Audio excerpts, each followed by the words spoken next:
নমস্কার বন্ধুরা, আমার ইন্দু হেসেলে আপনাদের সবাইকে স্বাগত জানিয়ে আজকে রান্না শুরু করছি। তো আজকে আমি করব কুমড়োর ছক্কা।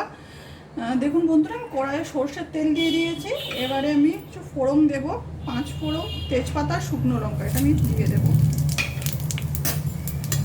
ছোট ছোট করে আলু কুচিয়ে রেখেছি, আলুগুলো আমি দিয়ে দেবো। এটা ভালোভাবে আমি ভাজতে থাকবো। আমি একটু লবণ দিয়ে দেব পরিমাণ মতো, দিয়ে এটা ভালোভাবে ঢাকা দিয়ে আমি একটু ভেজে নেব। এতে সেদ্ধটাও হয়ে যাবে আর ভাজাটাও ভালোভাবে হয়ে যাবে। এখন হলুদ দেব না, কারণ এখন যদি আমি হলুদ দিই তাহলে আমার কলা ধরে যাবে, আলুটা পুড়ে যাবে। এই জন্য আমি একটু অল্প করে লবণ দিয়ে দিলাম আর এবার ঢাকা দিয়ে ভালোভাবে এটা ভাজতে থাকবো। আলুগুলো আমার হালকা ভাজা হয়ে গেছে।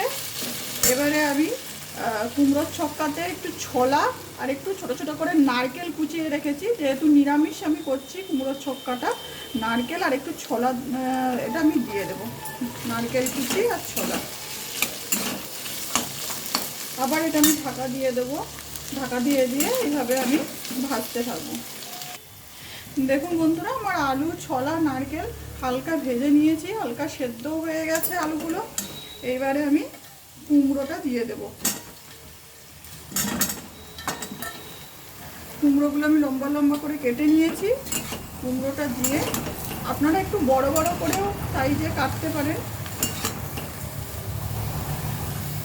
আমি আরেকটু লবণ দিয়ে দেব আর দিয়ে দেব হলুদ গুঁড়ো। লবণ দিলাম। এটার মধ্যে কিছু মশলা আছে, হলুদ গুঁড়ো, জিরে গুঁড়ো, একটু হিং দিয়েছি আর আদা আর কাঁচা লঙ্কা একসাথে বাটা আছে। এই সব মশলাটা আমি দিয়ে দেব। আর কুমড়োতে বা লাউয়েতে বেশি মশলা লাগে না। কুমড়ো বা লাউয়েতে কিন্তু অল্প মশলাই দিতে হয়, তবে সবজিটা খেতে ভালো লাগে। আচ্ছা, মশলার বাটি ধোয়া জলও আমি দিয়েছি। এবারে এটা ভালোভাবে আমি আবার ঢাকা দিয়ে কষতে থাকবো। দেখুন বন্ধুরা, আমি এটাতে কিন্তু আমি রান্নায় কোনো এক্সট্রা আমি জল দিইনি, শুধু মশলার বাটি ধোয়া জলটাই দিয়েছি। এবারে কাসৌরি মেথিটা আমি দিয়ে দেব, অল্প করে একটু কাসৌরি মেথি দেবো, দিয়ে আবার ঢাকা দিয়ে ভালোভাবে আমি এটা কষতে থাকবো।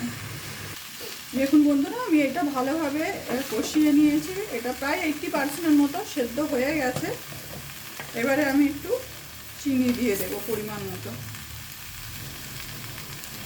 কুমড়োর তরকারিতে একটু মিষ্টি মিষ্টি ভালো লাগে, খুব একটা মিষ্টি দেব না, হালকা হালকা মিষ্টি হবে। ভালোভাবে এটা নেড়ে চেড়ে আমি একটু গরম জল দিয়ে দেবো। জল গরম করে নিয়েছিলাম, গরম জল দিয়ে দিলাম। মিষ্টিটা আপনারা আপনাদের প্রয়োজন মতোই দেবেন।